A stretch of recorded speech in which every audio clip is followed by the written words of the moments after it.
Ayos talaga yung batang yan. Maski na walang-wala kami.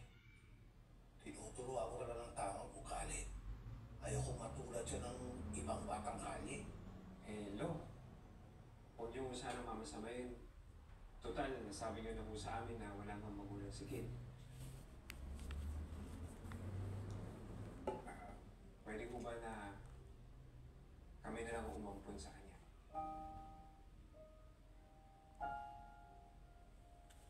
Pangulong? Wala ko ba kayong anak?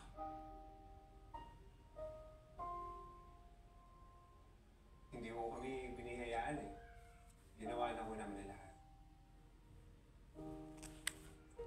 Ganun mo ba?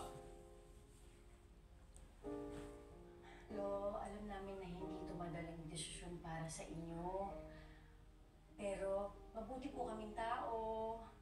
Aalagaan po namin ang apo ninyo. Pagbibigyan namin siya ng magandang buhay.